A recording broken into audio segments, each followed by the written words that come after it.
পেঁয়াজ রসুন ছাড়া অনেক তো রেসিপি করে দেখিয়েছি। চলো আজ পেঁয়াজ রসুন দিয়ে পনিরের একটা রেসিপি করে দেখাই, যেটা রেস্টুরেন্টে তো অনেকবারই খেয়েছো, বাট এবার চলো বাড়িতে বানাই। So hello everyone, welcome to Moumita's dream. আজকের রেসিপি শাহি পনির। এখানে আমি 200 গ্রাম পনির নিয়েছি। পনিরের মধ্যে দিয়ে দিচ্ছি সামান্য নুন, সামান্য হলুদ গুঁড়ো আর কালারের জন্য কাশ্মীরি লঙ্কা গুঁড়ো। সব কিছু পনিরের সাথে খুব আলতোভাবে মাখিয়ে নেব। এদিকে কড়াই গরম করে দিয়ে দিচ্ছি সামান্য রিফাইন্ড অয়েল। তেলটা গরম হয়ে যাওয়ার পর একে একে পনিরগুলো কড়াইতে দিয়ে দিচ্ছি। পনিরগুলোকে উল্টে পাল্টে লাল করে ভেজে নেব।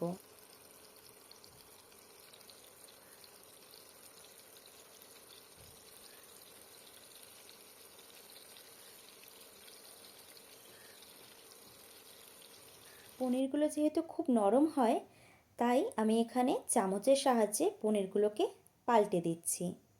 হাতা বা খুন্তির সাহায্যে পাল্টাচ্ছি না, এতে পনিরের কোনো কোণায় লেগে গেলে কিন্তু পনির ভেঙে যেতে পারে।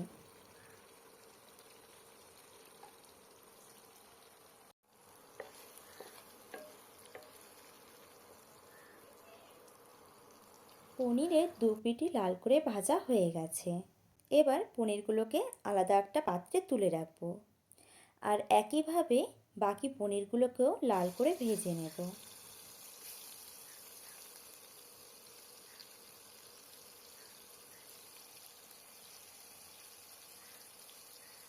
পনির ভাজা তেলেই বাকি রান্নাটা করব।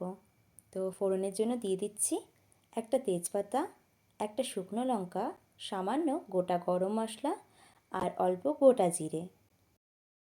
ফোড়নটাকে 30 থেকে 40 সেকেন্ড নাড়াচাড়া করে নেব।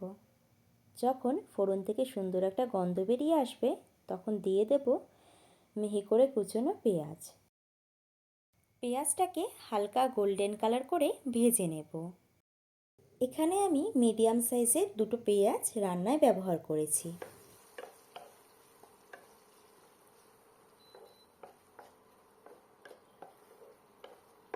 পেঁয়াজটা যখন হালকা ভাজা ভাজা হয়ে যাবে, তখন দিয়ে দেব হাফ চামচ আদা বাটা, হাফ চামচের থেকে একটু বেশি রসুন বাটা। এখানে আদা থেকে রসুনের পরিমাণটা একটু বেশি থাকবে। আর দেব টমেটো বাটা। এই সব কিছু একসাথে ভালোভাবে মিশিয়ে নেব, আর মশলাটা ভালো মতো কষিয়ে নেব যতক্ষণ না টমেটো থেকে তেল ছাড়ে।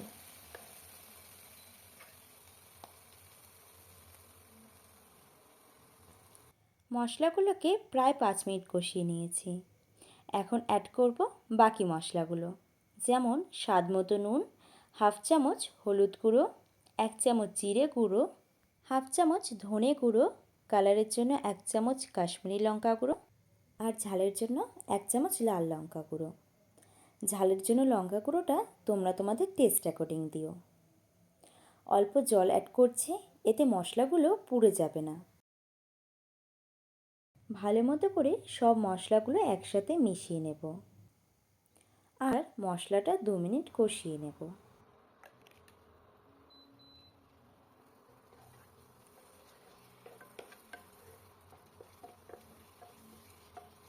মশলাটা খুব ভালো মতো করে কষিয়ে নিয়েছি।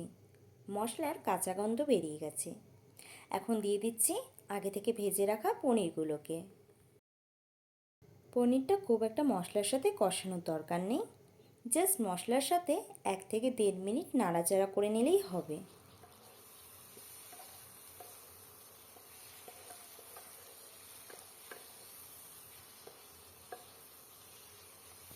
পনিরটা হালকা নাড়াচাড়া করে নিয়ে গ্রেভির জন্য দিয়ে দিচ্ছি সামান্য জল। যেহেতু ঝোলটা একটু গামাখা হবে, তাই জলের পরিমাণটা খুব একটা বেশি অ্যাড করার দরকার নেই। ঝোলটা 2 থেকে 4 মিনিট ফুটিয়ে নেব। এই সময় গ্যাসের ফ্লেমটাকে কিন্তু হাইতে রাখতে হবে। ঝোলটাকে মোটামুটি গামাখা করে নিয়েছি। এখন এই সময় দিয়ে দেব হাফ চামচ গরম মশলার গুঁড়ো, সামান্য চিনি, অল্প কস্তুরি মেথি। কস্তুরি মেথিটা আমি হালকা হাতের তালুতে ঘষে দিয়েছি, এতে ফ্লেভারটা আরও ভালো আসে। আর অল্প ঘি। এই সব কিছু একসাথে মিশিয়ে নেব। তাহলেই তৈরি দারুণ টেস্টি শাহি পনির, যেটা নান, পরোটা, রুটি, এমনকি ফ্রায়েড রাইস, পোলাওয়ের সাথেও দারুণ লাগে খেতে। অনেক তো রেস্টুরেন্টে খেয়েছেন, একবার বাড়িতে বানিয়ে দেখুন, কথা দিচ্ছি খুব ভালো লাগবে। যদি এই রেসিপিটা আপনাদের জন্য হেল্পফুল হয়ে থাকে তাহলে ভিডিওটাতে একটা লাইক দিয়ে যাবেন আর চ্যানেলটাকেও সাবস্ক্রাইব করো। দেখা হবে নতুন এক ভিডিওর সাথে, ততক্ষণের জন্য টাটা।